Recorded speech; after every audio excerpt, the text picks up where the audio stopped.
Mr. Speaker, the American people have not received very much information about a major issue in and around the Iraq War, and the oil industry would like to keep it just that way.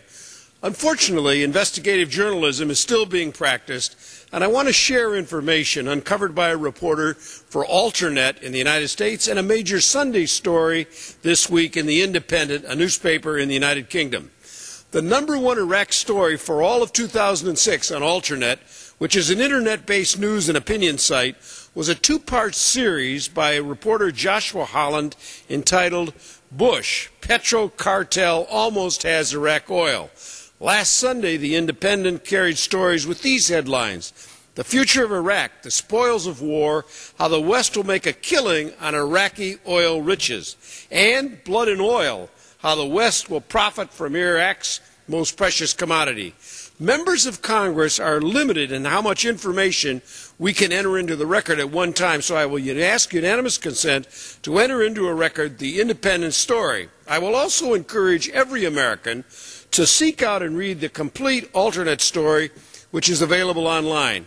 These investigative reports paint a disturbing picture and raise troubling questions about big oil's attempting to steal the oil wealth and resources of the Iraq people. From the beginning of the Iraq invasion, more moderate voices, especially overseas, questioned whether the ulterior motive behind toppling Saddam Hussein was a grab for Iraqi oil. In this scenario, democracy is a byproduct of oil production, not the real reason for military action in Iraq. Gaining access to the oil wealth of Iraq has had oil industries salivating for years. Gaining control of that oil wealth will be a prize there's no comparison to anything else for the oil industry.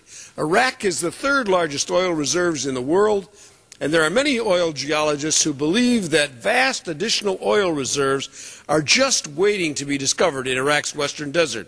They call it the Holy Grail, and some believe the untapped riches could propel Iraq from third to first place in the world's oil reserves. An estimated 115 billion barrels of oil reserves are under Iraq. Today's price is $53 a barrel, and that's an 18-month low. The American people are still suffering from the oil price shocks and high prices at the pump, and the oil industry is booking record profits in the billions of dollars every quarter. Record profits in the world that is addicted to oil. In 1999, Vice President Cheney was running Halliburton, and he said in his speech that another 50 million barrels of oil would be needed by the end of the decade, and the key was the Middle East. This administration and the British Prime Minister have repeatedly said that the U.S. invasion was not about oil. But these investigative reporters say a new law is quietly working its way through the Iraqi government that would give unprecedented access, control, and oil wealth to Western oil companies.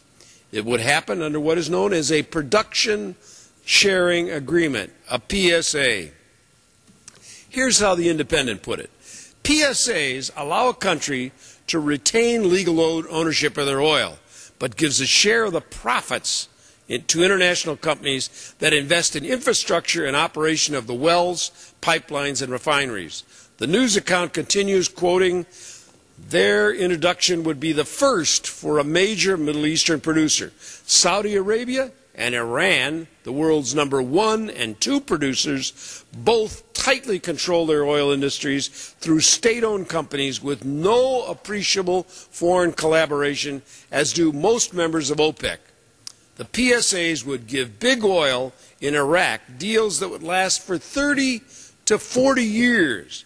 These deals, the news reports point out, would force Iraq to share its oil wealth with Western outsiders, not their own people.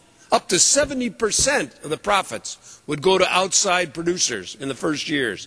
And the news media points out that these deals could be enforced ahead of any social, economic reforms in Iraq and ahead of any social programs.